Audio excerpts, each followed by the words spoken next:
Okay, we'll be looking at leadership responsibility during the economic hardship put together by Dr. Yemi Alfred.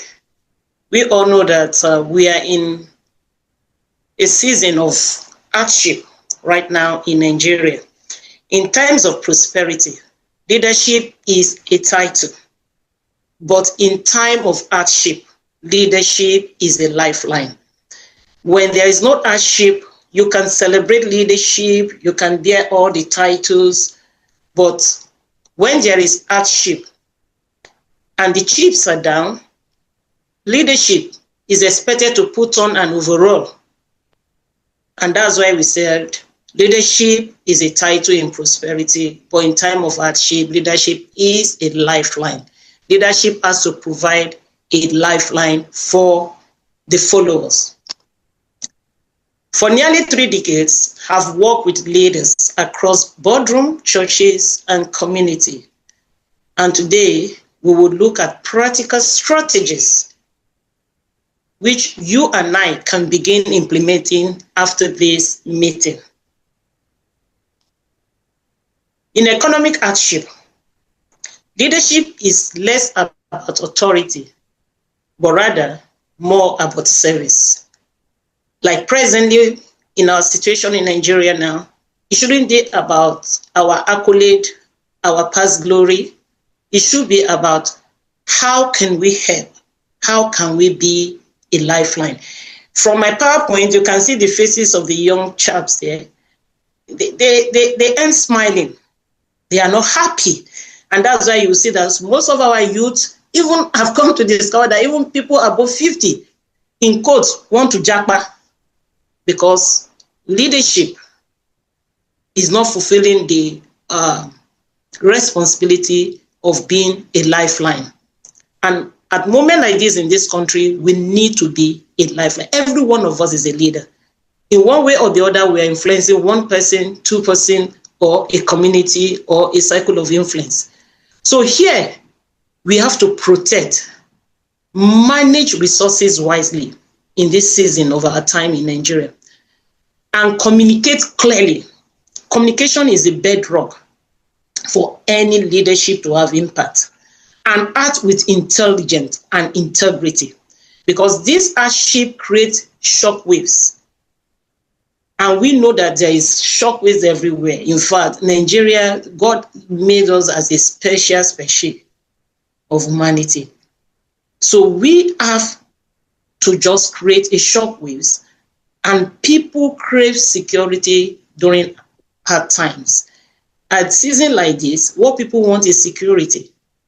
And you will discover that, like I like to say, everyone in Nigeria is a president. You have your own country, you have your own kingdom, you have your own domain. Because you discover that you supply your electricity in your house, either generator, solar, or otherwise, or lantern. Your water, virtually every home has a borehole. And so many others amenities that's supposed to be a basic supply for the needs of the people. And we, the citizen, including I, lack some of these things. So leadership has to get on their toes, put on their overall, and let's be a lifeline. And I want to believe that we will all come on board to be a lifeline. The reality of leading in today's economy. If you lead in Nigeria today, you are leading through a storm. Get there. We can try to castigate leaders. I've seen people with good intention, getting into politics, getting into leadership position, but somehow, after getting there, you'll be wondering, with all these promises, I don't know if the system is choking them, but you just discover that they find it so difficult. So if you lead in Nigeria today, you are leading through a storm. Rising cost of food, fuel, everything, exchange rate pressures, shrinking budget that threaten daily survival. So we have been called into a leadership role, especially in Charter Institute of Leadership and Governance. We can begin, even after this course, after this meeting this morning, to start making impact and get back to the drawing board and make some changes. Let's take a shift in leadership purpose. In prosperity, like we earlier said, leadership is often a title. You can celebrate title, you can celebrate your office, you can celebrate your impact, your past glory. Well, that's when in prosperity setting. You can celebrate your corner office and a high table. But in economic hardship, leadership becomes a lifeline. What we need now is a lifeline. People are just looking for who can help, who can take us to the promised land, who understand our pain, who can empathize with us. Election is coming again. Who are the people we will be putting in the public office? Will they be people that are ready to be a lifeline?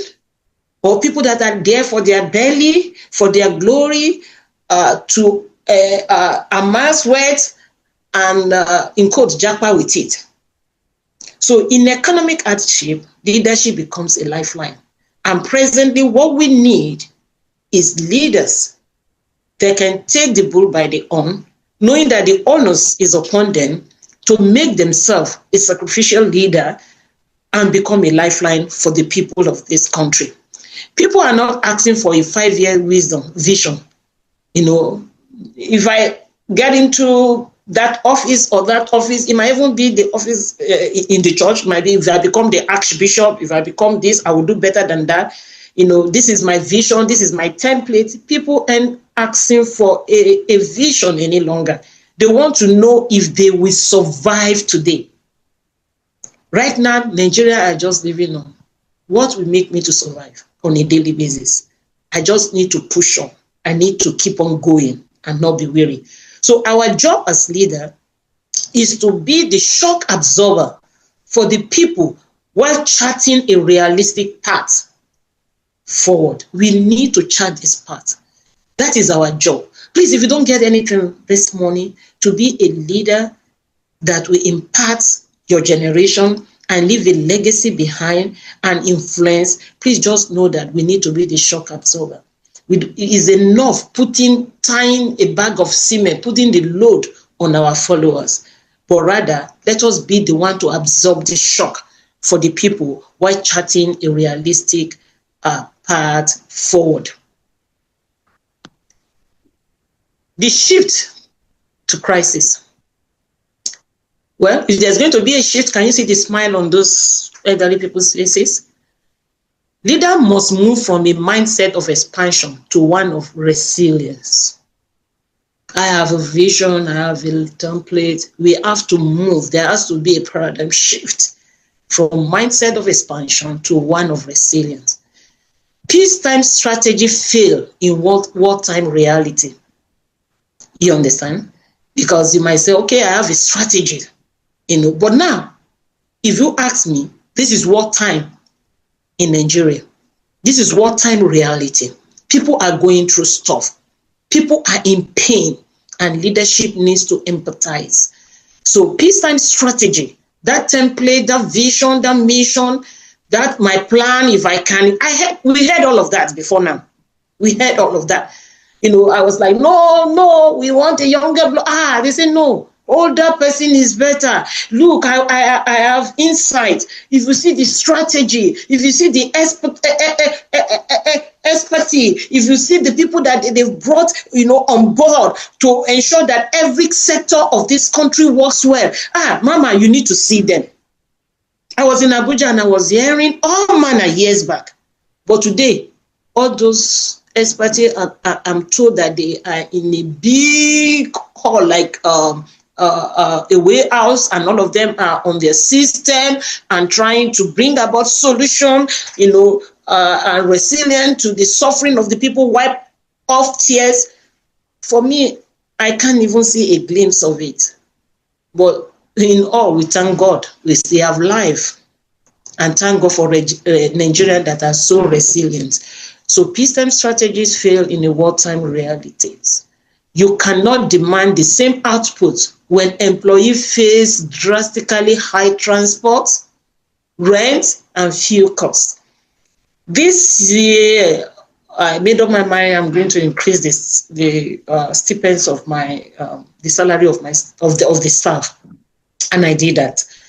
and I saw the smile on their face, I have to empathize with them. It wasn't as if the revenue or the income or whatever is there, but I just feel if I have to sacrifice from my own comfort, you understand, maybe I have to cut down some certain things just to put a smile.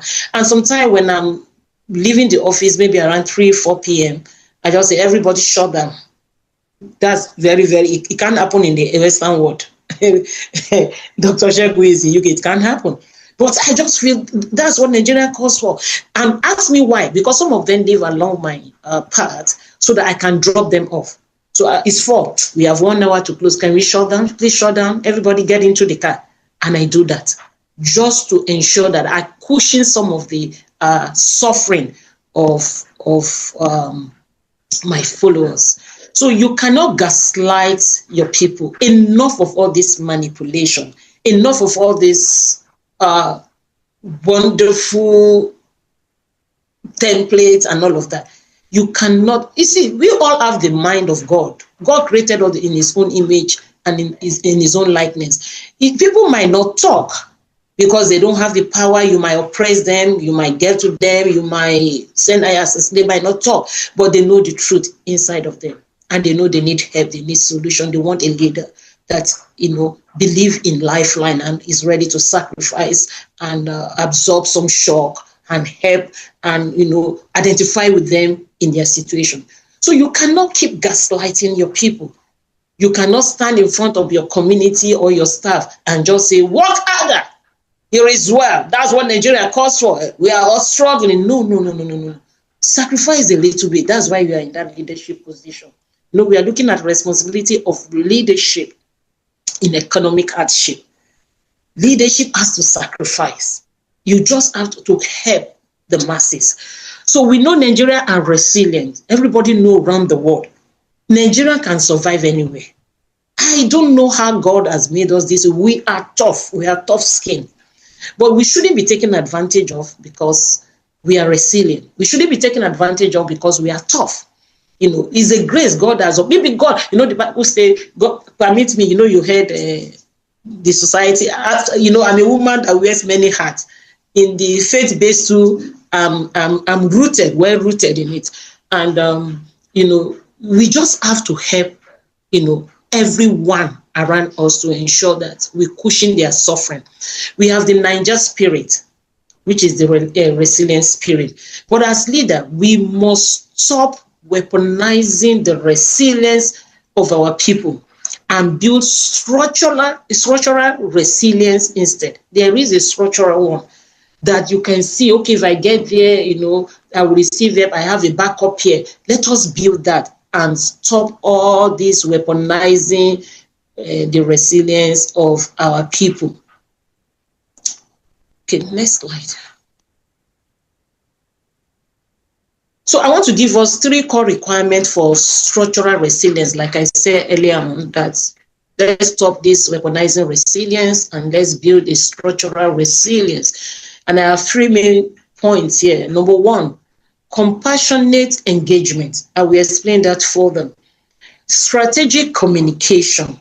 Like I said earlier on, communication is the bedrock for any successful organization. And communication shouldn't be monologue. It should be dialogue. We should look out for feedbacks, in our sector, organization, country. You can imagine if leadership of this country actually receive feedback and act on feedback. Rather, we like to cover, like few things that happened a few months ago, that we're even looking for an international support to help us cover some of our lapses. That isn't good at all. Is on the internet. It's not as if I'm trying to castigate or whatever. It's everywhere on the internet.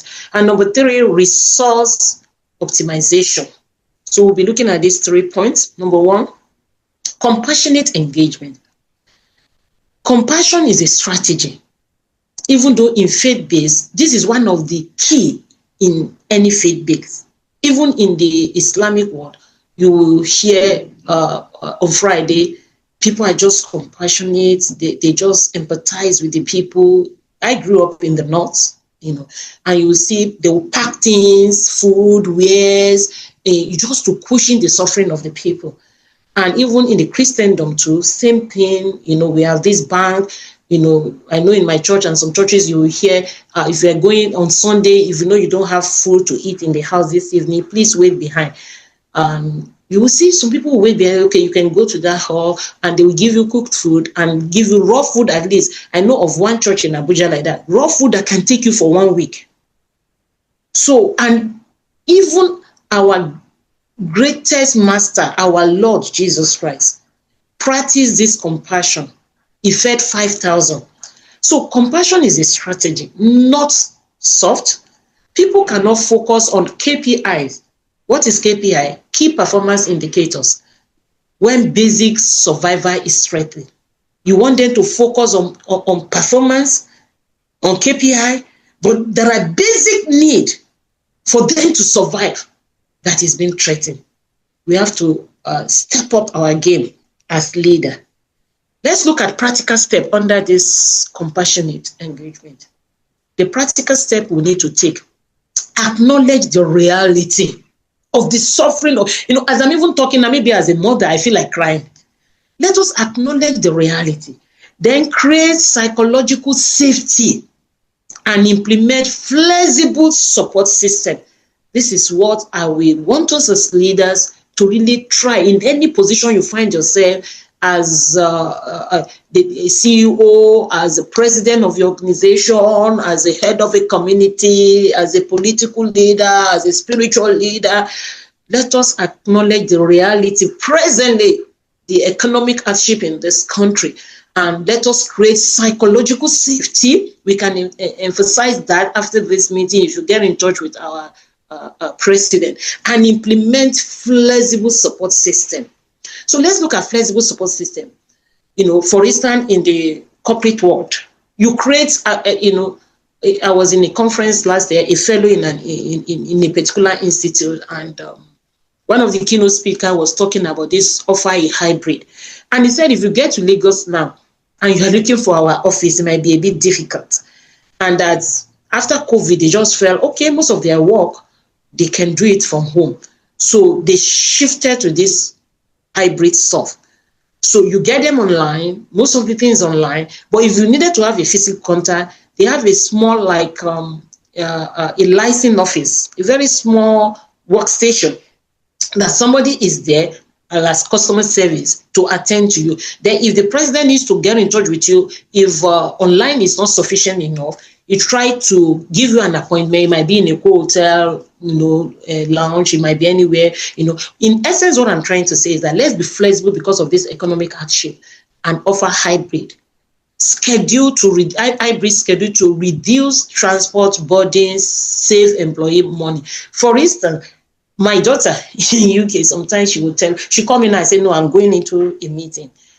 I was saying, how come you didn't go to the office today? I say, Mama, I'm working from home now. I can work 2 days in the office just to show myself, but 3 days I work from home. And that she's working from home does not mean you can call her. You will see her with her system. Even if she wants to go to the kitchen, she has to put, I just want to get a drink, I'm going for my lunch. So that you are working from home does not mean you have time to watch television. So we can create that in Nigeria. The world is a global village now. We can try to make the work system flexible so that I remember somebody wanted me to employ her. She worked with me before she went to school. When she came back, she wanted me to employ her. And she lived very far, from my office. And I was like, by the time you get your salary, 60% of your, or 50% of your salary will be gone to lunch and transport. I won't want to employ you. Then at the end of the day, you would go back with peanut. I won't want to do that. But we can offer hybrid. An example is that I'm a president of Covenant Christian Leadership University. We started physical classes, but during COVID, we moved online. We had 3 sets. We have online, physical, executive class, but now everything, we're even collapsing it now into like online. Well, because of my time, let me move forward. The social safety net. Religious and community leaders can create food banks. I've said that earlier on. I don't need to overflog that. And skill swap and communal support, whereby you can just have a food bank, help people. I know few men of God that did that in time past. One is late. I don't want to mention his name, for ethical reason. And you will go to far north where there is war and create food bank where people can go. You can get something to eat for 1 week. So social safety network, and you and I can do it. We can start, from our little home, our little wherever you find yourself, you can do that. Sometimes when somebody brings something to me, a bag of rice, like December, I receive many bags of rice, for a good example.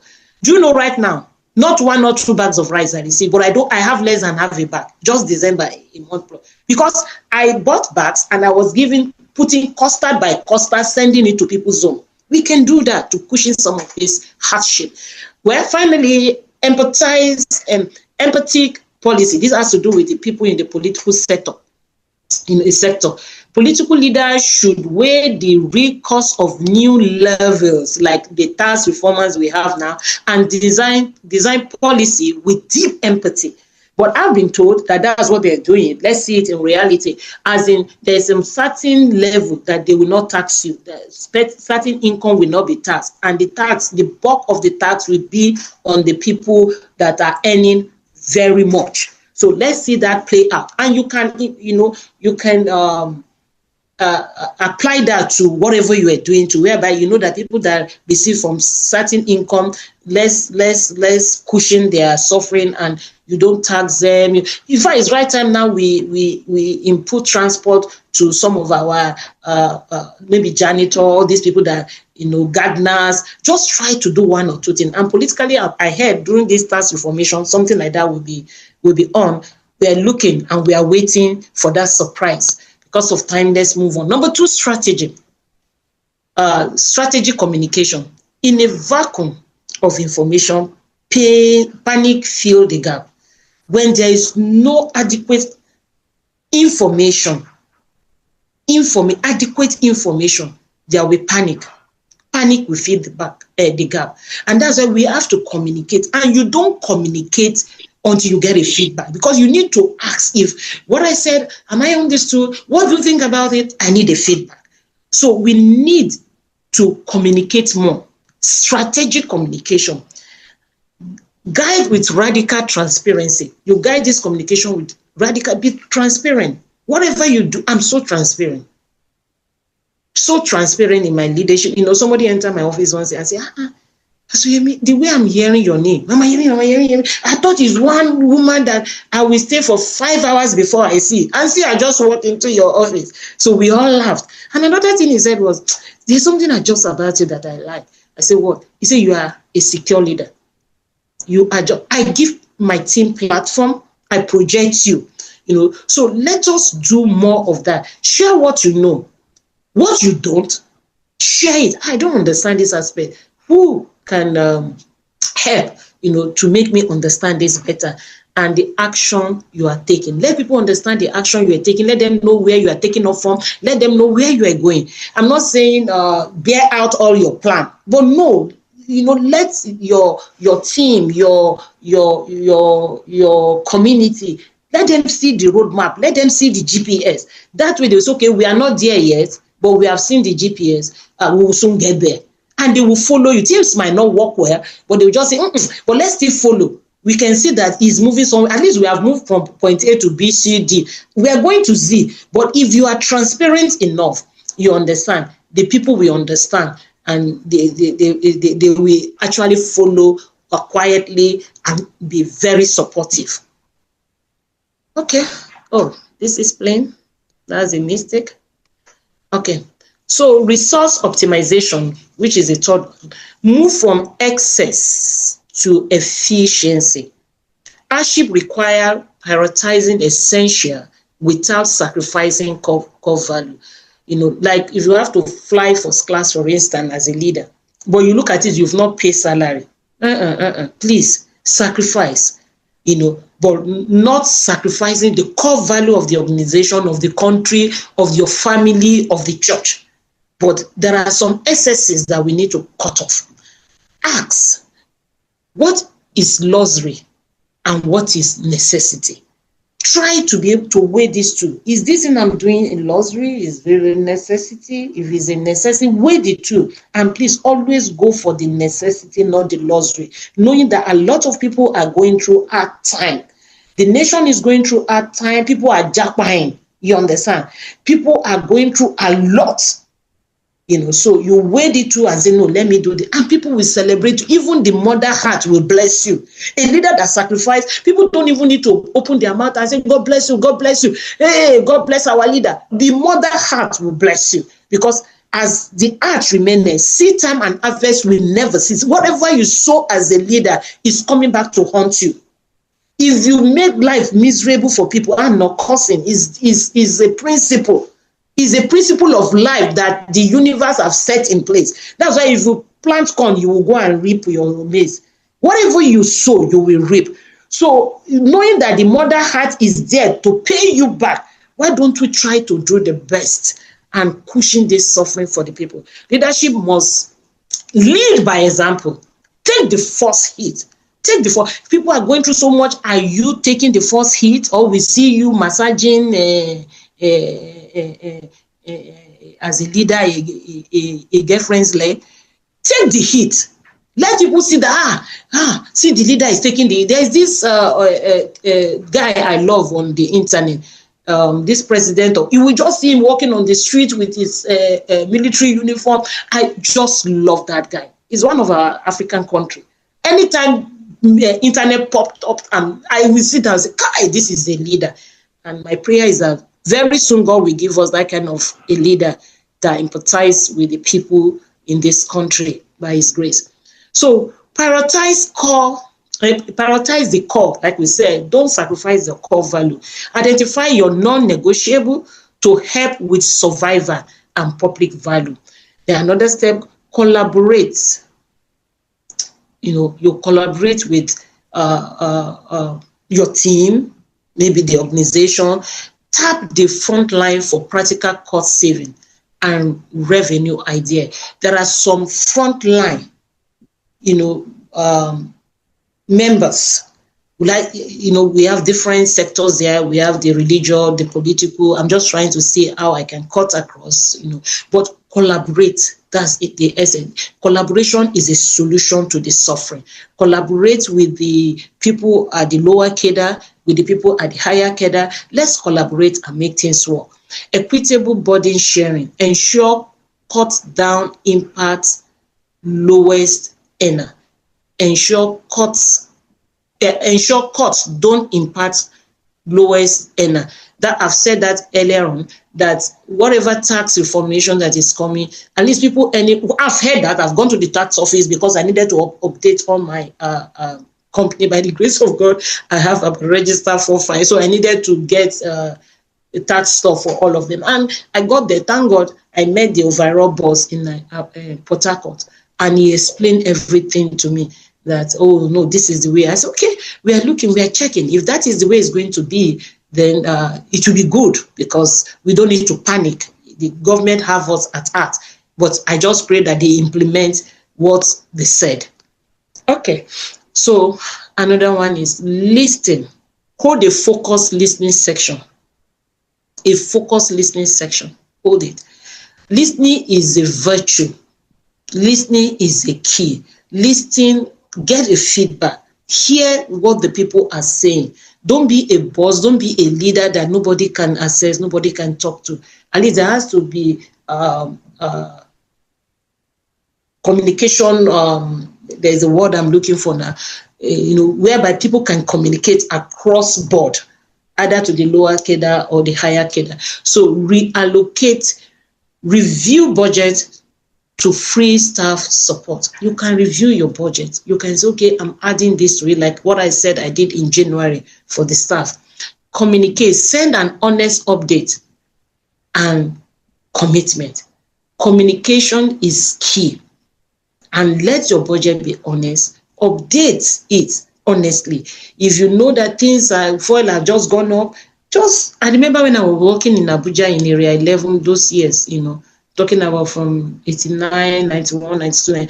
And my director there will just, maybe something, I'll just say, you people have done this, come and take this. Okay, give them this, give them that, and we all jump up, we call it incentive. So please, in the face of this economic hardship, try to give incentive. Try to, even as political leader, give incentive. It will cushion a lot of things.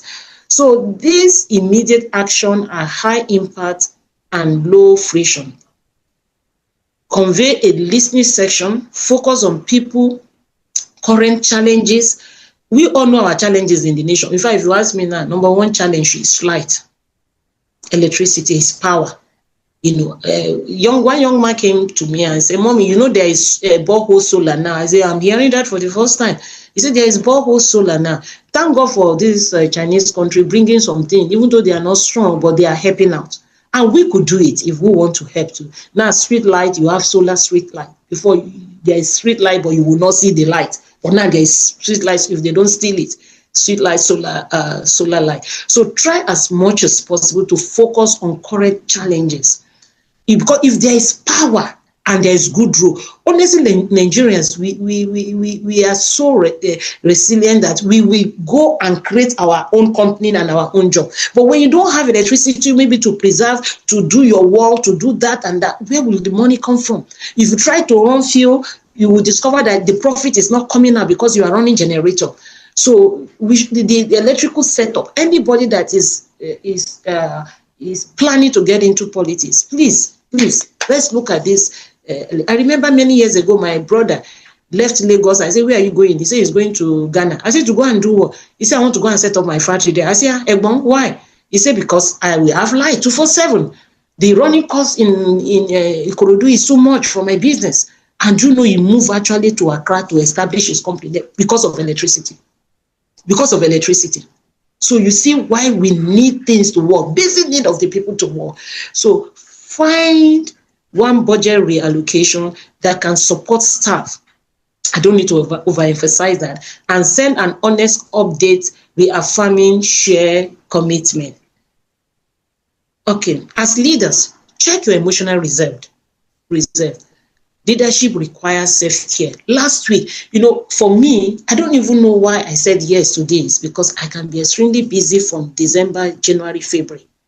My December, January, February is, last week I was like, my daughter, I didn't want to confess because of my February that I'm tired.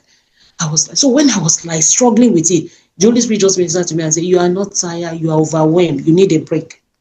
You need a break. So I'm looking forward to really have a break. So as leaders, check your emotional reserve. Please don't break down. Burnout is not good for you. It's not good. Leadership requires self-care. As much as you are trying to help, create shock absorber for the hardship of the people, try to empathize with the people, putting yourself in their shoe and all of that, please take good care of yourself. Rest when you need to rest. Take some time off. Think. Live a life of impact. I'm rounding up very soon. Live a life of impact. Economic hardship is temporal. I hope we know that. The memory of how leaders treated people lasts a lifetime. You too, now. One boss that treated you. Now I'm remembering my boss in 1990 in Abuja. I don't even know where he is now. When you work hard, he tried to create incentive for you. Very nice, boss.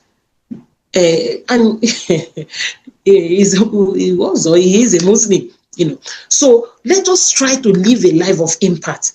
When the tides turn, people will remember who stood with them in the trenches, not profit margins. Be visible, be honest, be kind, and willing to share their burden. As a spiritual leader in a religious setup, please empathize with the people.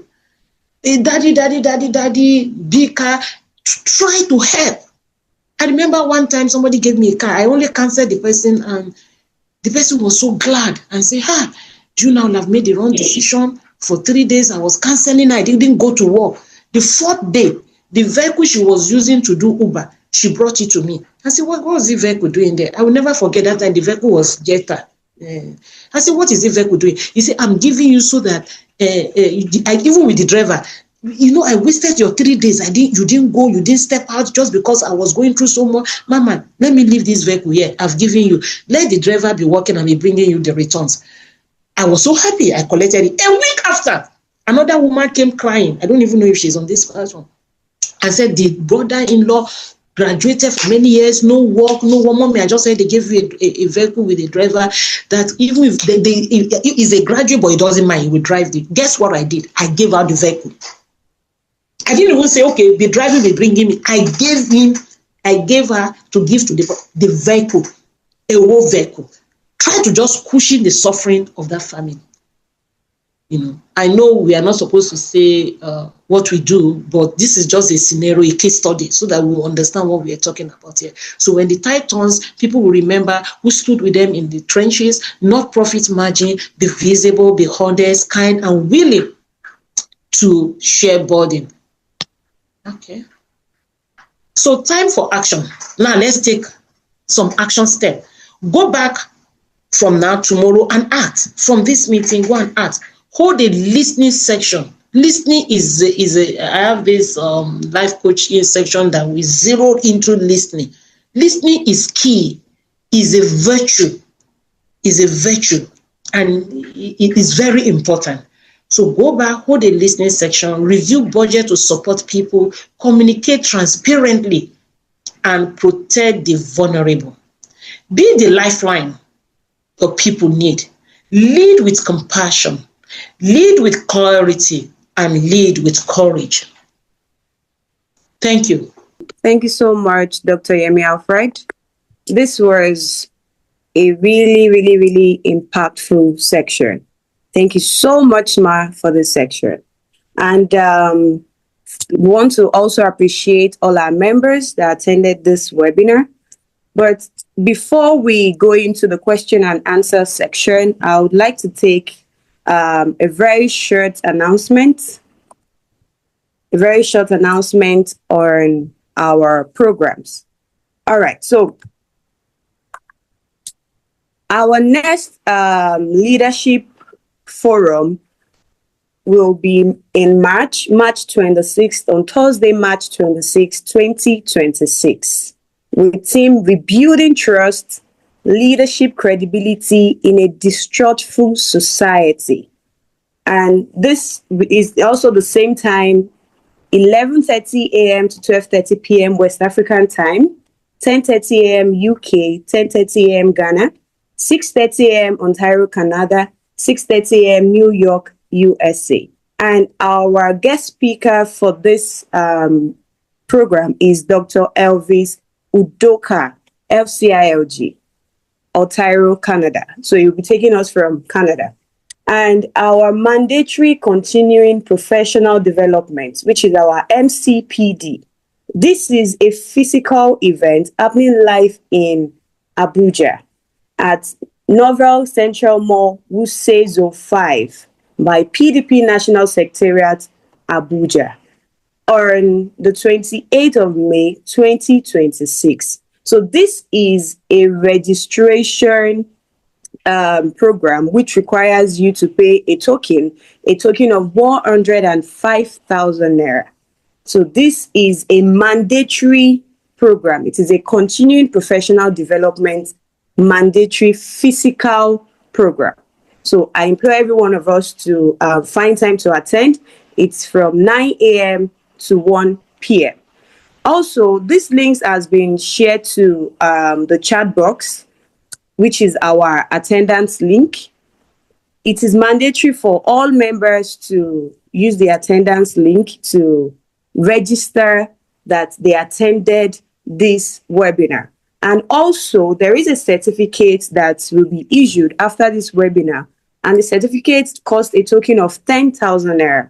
I will be projecting the amount as well, the account number, and a sample of the certificate. So please register, click on the attendance link, and fill the form. Also, if you would wish to be part of the CILG US, for those of us who are on this webinar that are not yet our members, we want you to join us. So you can also use the link that will be posted in the chat box to join the webinar.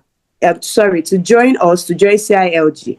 Also, our MCPD event registration form for May 28th is also posted in the chat box. The link is posted in the chat box. And as well, it will also be posted on our WhatsApp channel. And you can also download our CILG 2026 calendar using the link posted in the chat box as well. So this is what the certificate looks like. If you are interested in getting the certificate, you can make a payment of 10,000 naira into the CILG Access Bank account, CILG Access Bank account. So this is what the certificate looks like.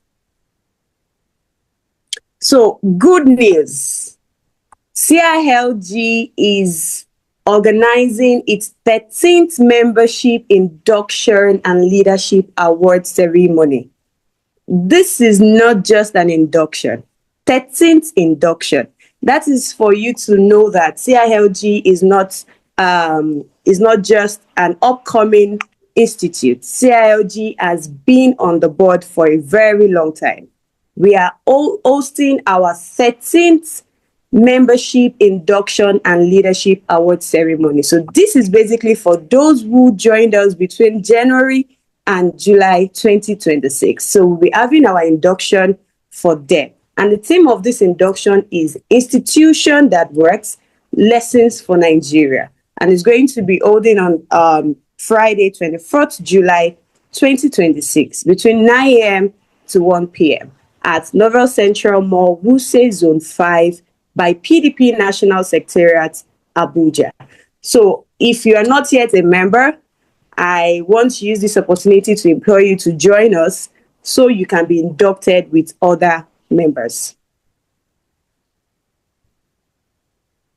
For membership categories, we have our fellow member, which is the FCILG. This is for highly experienced leaders with at least 20 years of proven leadership experience. We have our full member, which is MCILG. These are leaders with less than 20 years of experience with a relevant certificate and members of other professional institutes.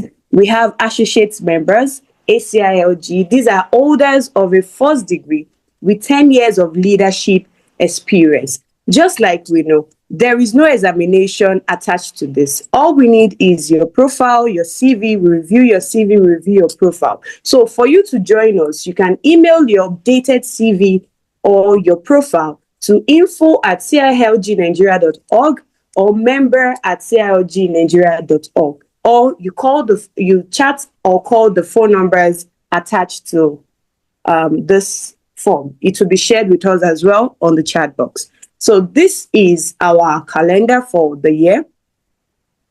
The calendar will also be shared with us on the chat box, and the link has been posted as well. So these are some of our past events. We have former governor of Niger State, Dr. Ali Babangida. We have former governor Shehu Sani. We have former minister of power. We have Governor Regbeshola. We have different dignitaries that are part of CILG.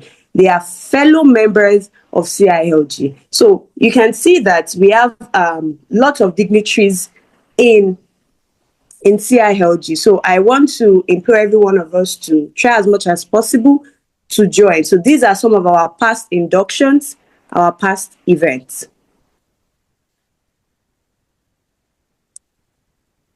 All right, so I will hand over to the PRO. My name is Toyiroke Odeleye. I am the membership engagement lead. I'll hand over to the PRO to take up the question and answer section. Thank you.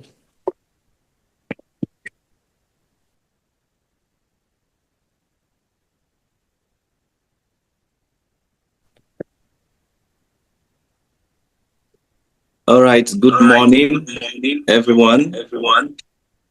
I believe we have gone through this wonderful presentation, which is very key. Very key at this very point in time. where economic hardship is so high. Now, we want to go into questions and answer, and we just have about 5 minutes to go through this. Now, before I open the floor for us to ask our questions, I would like to ask some questions so that we can start with these questions. Now, this particular question is directed to the guest speaker, Dr. Yemi Alfred. The first question here is, what practical approaches can leaders use? Yes, can leaders use to communicate stability and reassurance effectively within diverse and multi-generational teams facing uncertainty? Let me go over it again. What practical approaches can leaders use to communicate stability and reassurance effectively within the diverse and multi-generational terms facing uncertainty? The second question I want to ask is, in terms of economic hardship, please take note, how can leaders maintain ethical standards and resist pressure to compromise integrity for short-term survival? Please, Ma, I would like you to answer the questions while we entertain questions from others. Okay, thank you so much for those two questions, and I will answer it in a very simple format because of our time. You just said we have 5 minutes to log out now. The first one, you talk about communication, and the second one talks about how, for me, how to empathize with these people. Yes. So the communication aspect, like I said, communication is not monologue, it's dialogue. And we said in a vacuum of information, panic fills the gap. So leaders, for instance, need people that are experts in communication. We have Minister of Communication, don't we? But most time, I'm not trying to castigate or whatever. People feedbacks are no, they just want you to hear what it has always been on the good side of the government. You can never see any Minister of Communication or Ministry of Communication coming to say anything against the government unsafe. But they should put process in place whereby they can get feedback. You understand? Get to the grassroots and know the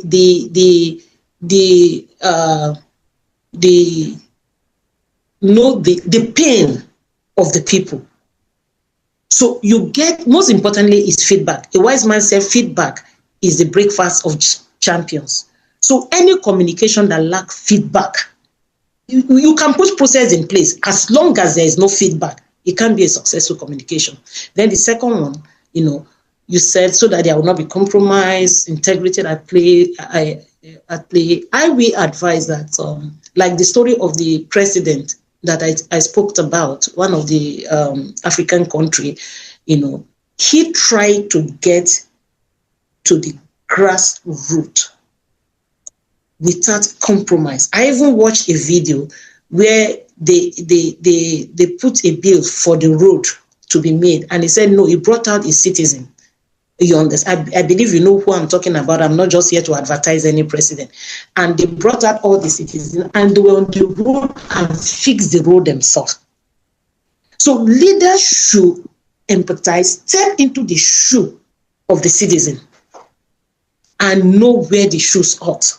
If you identify with their low estate, they can see that you are identifying with their low estate and you are not compromising within, you are transparent. I think key word there is transparency. Even if I cannot, let them know the one you can, you can't, the one you can, and the one you need collaboration or support. Thank you.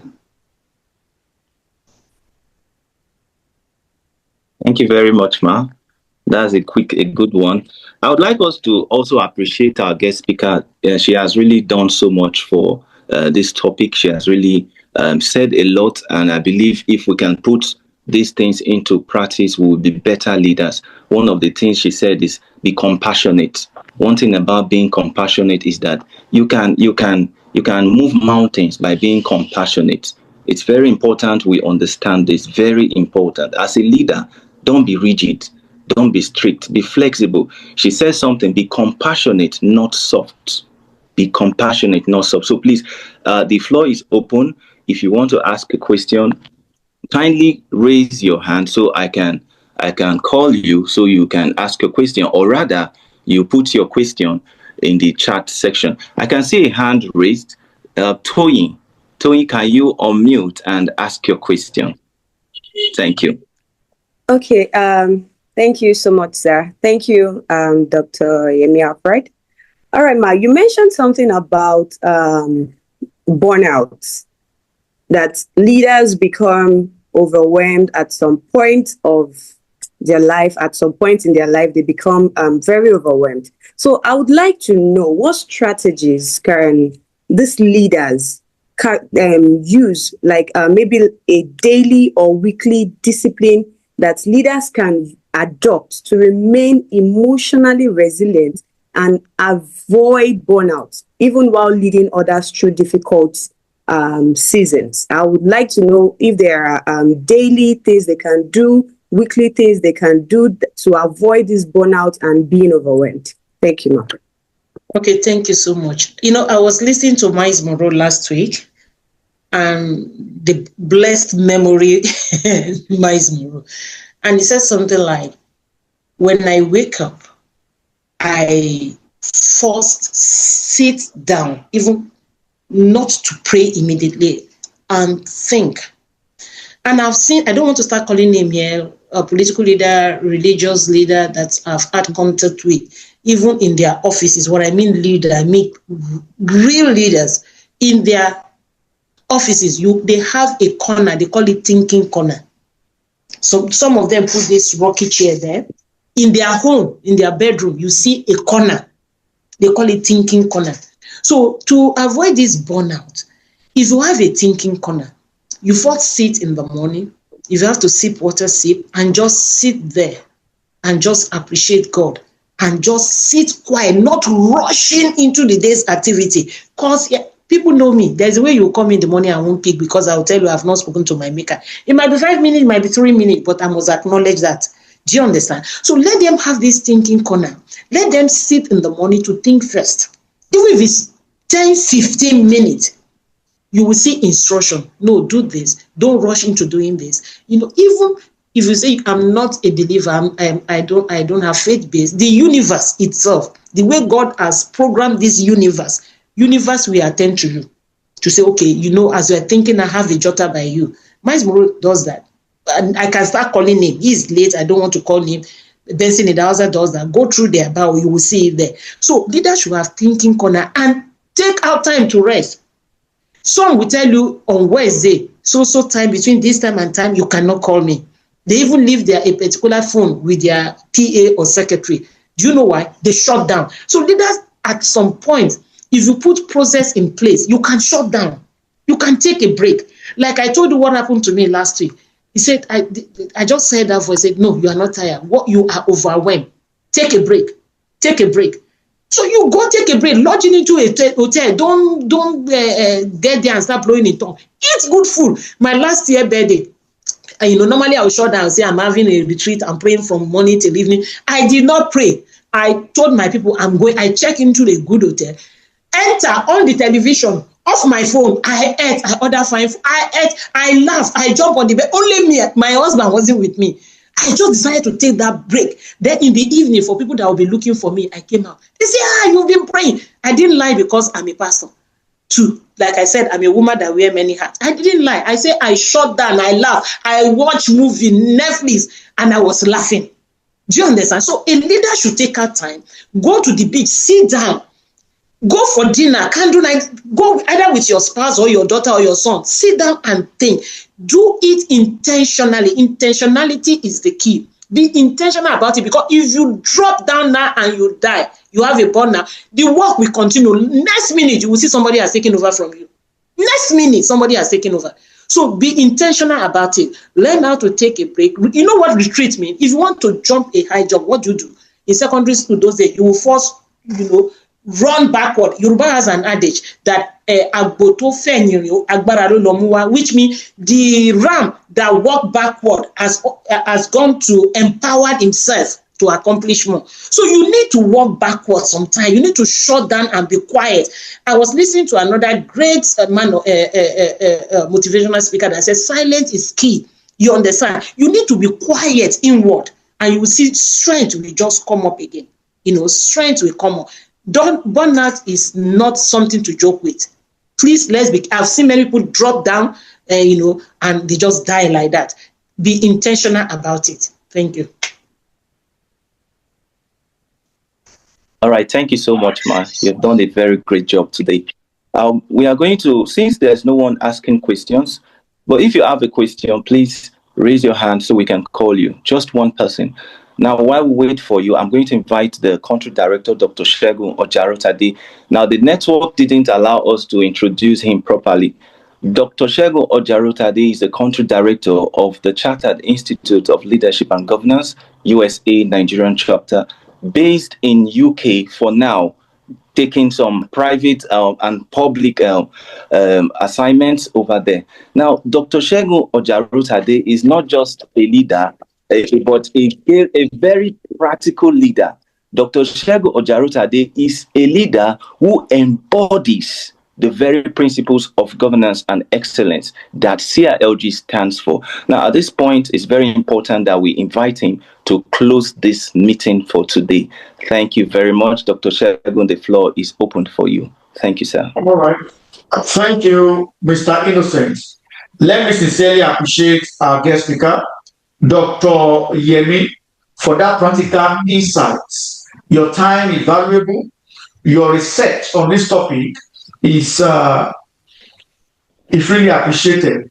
You've really identified key areas in leadership during economic action. I'm happy that you're able to increase your staff salary even when others are laying off their staff. You're able to promote flexibility, to save staff costs. These are some of the things we expect. You're able to share practical steps for supporting your staff, talking about social safety, providing food bank, especially religious leaders, organizational leaders, empathy policy, redesigning our policy, to support our staff in terms of hardship. You also talked about prioritizing core activities to reduce costs, collaborative solutions. These are practical insights, equitable burden sharing, reallocations of some tax and duties. I keenly listen to your valid points on this topic, and I must appreciate you for your in-depth knowledge. Before I conclude this meeting, I want us to know that anyone can lead when growth is easy. Anyone can lead when resources are abundant. Real leadership emerge when choices become uncomfortable. Economic hardship demands courage to make decisions that protect the future without abandoning our people. There are three key questions we need to ask ourselves. How do I sustain organization in hardship situation? How do I protect my people? How do I entrust them? How do I maintain integrity even under pressure during economic hardship? We're expected to provide stability even when others feel uncertainty during economic hardship.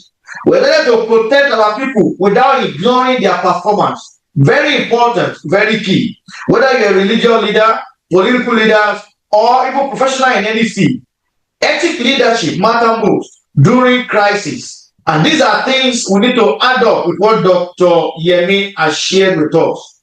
Innovation is key, even during hardship. What do I do to navigate?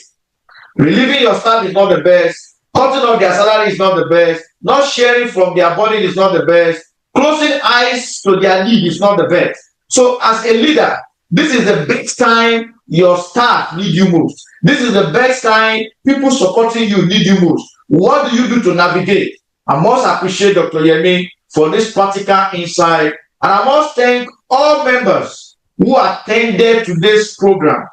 You know, I can see Engineer Yuba, I can see Justin, I can see Oladele, I can see Elaine, I can see Yabata, Ambassador Jolade from America joining, I can see Anna's Bem, I can see Good Luck, I can see Miss Adekunbi, I can see as many possible. Please complete the attendance form. I can also see our mommy Kudrat on the call this afternoon. I really appreciate your encouragement. Let me say this quickly. I've received a lot of call from our members about the AI program we did last year. Many are still craving for it. So I'm going to create time to also introduce AI for age 40 and above. AI for age 40 and above. As I understand that many of our members are over 40 years, 50 years. So we are going to come up with maybe one hour again, maybe from next month, and see how we're going to support you with the new artificial intelligence tools. We're going to show you a practical insight, how to support your business, how to help your leadership career as a leader using artificial intelligence. We will still introduce that free of charge to our members. So if you are joining us for the first time, membership engagement officer has announced that you need to click the link to be our members. Induction is coming up, MCP is coming up. Keep lubricating your knowledge, keep advancing your course, and feel free to chat with me if you have any questions. My number is on that banner that I've been sharing with you, the UK number. I'm much available to respond to you. If you have any issues, any questions, we are here to support ourselves. We are born to do this, and we've created time for it. I want to thank the team, the engagement officers, the PRO, and the faith, and everyone who has been supporting CILG in Nigeria chapter. We look forward to see you joining the new members. We look forward to see you developing your leadership capacity. Please invite more of your friends to associate with this institute. Thank you, Dr. Alfred, for your time, for your leadership capability. Please, you can follow Dr. Alfred on our LinkedIn post. You can follow her on our social media. Our website is on she has displayed already. You can follow her, use her name. You are going to identify with her. She's a very sound professional. She has impacted a lot of life, and she has added a lot of value. She's joining us from Port Harcourt, and I'm sure our next guest was also on the platform today. I cited him. That's Dr. Efis Upaka. He'll be joining us by 6 a.m. Canada time next month on 26th. Please, let's look forward to host Dr. Upaka next month. It's going to be an exciting, it's going to be an interesting moment. These are professionals that have impacted life in the area of leadership. They practice not only locally, they even practice internationally. Let's make it a date next month, and thank you for attending. Over to you, the Public Relations Officer, Mr. Innocent. Okay. Thank you very much, sir. That's a wonderful closing remark. Please, for all members, it's very important for you to fill the attendance form. Very, very important, please. In fact, attendance is very compulsory for all members. It's part of what makes you a leader. It's part of what makes you a member of the institute. We have been organizing several programs. We have been seeing several members attending. Some have not been attending. Please, let's encourage ourselves. Let's be part of this. We are using this to empower people, to promote our leaders, to push our leaders forward. So please, I would advise us to be part of it. The link to the attendance has been dropped on the chat room. Please feel free to click on that link and fill your attendance. Now, for membership, we have hammered on membership. It's very important you join the institute. Members have very good benefits. We have several empowerment trainings. We have capacity building programs. As a leader, you must be well informed to lead. You must be well informed to lead. So please, let's take advantage of all of these and benefits that CILG is bringing to you. Thank you very much for your time. For you to join our institute, please take advantage. Send your updated CV, send your email to us, and be part of CILG. Thank you very much for this great time. And one more thing, it's one thing to hear what have been talked about. It's another thing to put them into practice. Let's put into practice what Dr. Yemi, Alfred have shared with us. Let's put them into practice. As a leader, be compassionate, not soft. Be compassionate. Be a good leader. Be a happy leader. Help your team to grow, because your team are going to, in fact, they will do well if you as a leader help them to do well. It's not enough to say, do well, go and do this, do that, and all of that. Be hard working. No, it's not enough. Things are getting tough by the day. The economy is biting. So as a leader, it is your duty. It's your duty to shepherd your team. It's your duty to lead your team aright. Thank you so much for today. It has been a wonderful day. It has been a great day. So we are going to close the meeting for now so that we can all go back to our respective duties. Thank you, everyone, and have a beautiful Thursday. See you next time at our next event. God bless everyone. God bless CILG. God bless Nigeria. Happy Thursday. Goodbye, everyone. Thank you very much. And bye from this part. I'll see you again. Thank you. Thank you, sir.